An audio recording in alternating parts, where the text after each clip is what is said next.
बड़ी खबर, युवती जासूसी कांड में आईएएस प्रदीप शर्मा ने एक बड़ा खुलासा किया है। एएनआई को दिए इंटरव्यू में प्रदीप शर्मा ने कहा है कि जासूसी के लिए मोदी जिम्मेदार है। आपको बता दें, यह आईएएस प्रदीप शर्मा वही शख्स हैं जिन्होंने बाकायदा सुप्रीम कोर्ट में एफिडेविट दिया है। सुप्रीम कोर्ट में सुनवाई भी होनी है दिसंबर में इस मामले की, लेकिन उससे पहले एएनआई को इंटरव्यू दिया है प्रदीप शर्मा ने और कहा है जो भी जासूसी कांड हुआ, जो युवती की जासूसी हुई, उसके लिए नरेंद्र मोदी जिम्मेदार है। देखिए, अभी तक तो मुझे ये लगता था कि शायद मेरे ब्रदर की वजह से ये मेरे पीछे पड़े हुए हैं, लेकिन अब ये दोनों मामले बिल्कुल अलग हैं। बेसिकली स्नूपिंग मेरे ऊपर किया गया था। मुख्यमंत्री हैं गुजरात के चीफ मिनिस्टर नरेंद्र मोदी, उसको ऐसा कोई मन में शक था कि मेरे पास ऐसी कोई क्लिपिंग है जिससे उनके कैरियर और उनका जो ग्राफ है, अपवर्ड ग्राफ, उस पर कहीं ना कहीं अड़चन होने की शक्यता थी। और इसी वजह से अब मुझे लगता है कि उन्होंने मुझ पर स्नूपिंग कराई। इन्होंने मुझे सुबह 6 बजे 5:30 बजे मेरे घर पर अरेस्ट किया।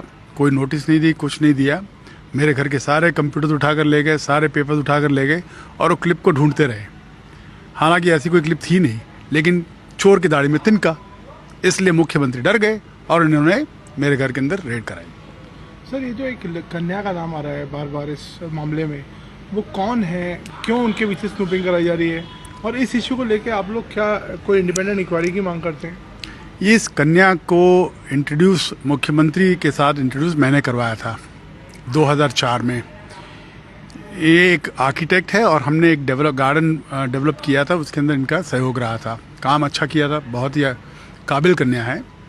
तो जिस दिन मुख्यमंत्री इनॉग्रेशन के लिए आए तो इस कन्या को स्टेज पर बुलाया गया, इंट्रोड्यूस कराया गया और कहा कि सर ये वही लड़की है जो बैंगलोर से पढ़ी लिखी और इन्होंने गार्डन डेवलप किया है। उसके बाद इन्होंने, कन्या ने एक आध दो ईमेल लिख दी होगी और सीएम ने जवाब देना चालू किया। उससे ईमेल से दोस्ती बढ़ी। फिर सीएम ने इनको कहा कि भाई तुम अपना अलग ईमेल अकाउंट खोलो, बाकी सब के साथ जोड़ो मत। तो इन्होंने अलग अलग अपना ईमेल अकाउंट खोल दिया। फिर ईमेल अकाउंट से फ़ोन के ऊपर आ गए, अलग अलग फ़ोन रख लिया। लेकिन चूंकि इसको इंट्रोड्यूस मैंने सीएम को करवाया था, तो कन्या को मेरे में कॉन्फिडेंस था, तो वो मुझे आकर बताती रहती थी मुख्यमंत्री ऐसे मैसेज भेज रहे हैं, ऐसे कर रहे हैं। कभी कभी मुझे लगता था कि बंडल मार रही है, झूठ बोल रही है। लेकिन जब रणोत्सव हुआ तो कन्या ने मुझे मैसेज किया कि मैं सुबह 7:30 बजे इनको मिलने आ रही हूँ। मैंने कहा मैं तो डिस्ट्रिक्ट कलेक्टर हूँ और मैंने किसी को परमिशन दी नहीं है सीएम को मिलने की, मुझे किसी ने क्लियरेंस मांगी नहीं है, तो आप कैसे आएंगे? उसने कहा देखिए आप मैं कैसे आती हूँ, और लो एंड बिहोल्ड 7:30 बजे वहाँ हाजिर हो गई। और सीएम ने उनको पूछ लिया कि भाई तुम तो बैंगलोर जाने वाली थी। जैसे ही बैंगलोर का नाम लिया तब मुझे डाउट पड़ा कि ये एसएमएस और ये बातें जो हैं ये सच है, बिकॉज सीएम को कैसे पता कि ये लड़की बैंगलोर जाने वाली थी। तो वहाँ से बढ़ती बढ़ती बात बढ़ी और इनके काफ़ी करीब आ गए। उसी दरमियान मेरे घर के ऊपर जो इन्होंने, अब मुझे लगता है कि सर्वेलेंस किया होगा, तो किसी ने एक एनोनिमस लेटर से मुझे क्लिपिंग भेजी थी।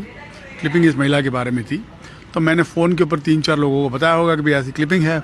मुझे लगता है कहीं ना कहीं मुख्यमंत्री इस शक में रह गए कि ये क्लिपिंग उनके और महिला के बारे में है, तो इसलिए उन्होंने मुझ पर इस तरह का कदम उठाया। सर, लेकिन गुजरात गवर्नमेंट के जो सूत्र हैं वो ये बताते हैं कि उनको आप पे शक है कि आपके महिला के साथ संबंध थे और इस वजह से और उनको ये डर था उनकी फैमिली को कि आप कुछ हार्म कर सकते हैं या ब्लैकमेल करते हैं, इसीलिए आप पे नज़र रखी जा रही थी, महिला पे नज़र रखी जा रही थी। जब मैं राजकोट चला गया, जब मैं वहाँ कलेक्टर बना कच्छ के बाद, तो इसी महिला के माँ बाप मेरे घर लंच करने आए। वहाँ से मैं म्यूनसिपल कमिश्नर भावनगर चला गया। वहाँ पर सीएम साहब ने इन महिला को कहा कि वो मुझे विज़िट करे और कोई प्रोजेक्ट ढूंढे। मैंने उनको अलग भेजा प्रोजेक्ट की तलाश में, लेकिन कोई फ्रक्टिफाई नहीं हुआ। उनके माँ बाप, उनके 2 भाई, उनकी भाभी और उनका बच्चा, ये 5 लोग मुझे मिलने अगस्त महीने में, 2009 के अगस्त महीने में जब स्नूपिंग चल रहा था तब आए थे।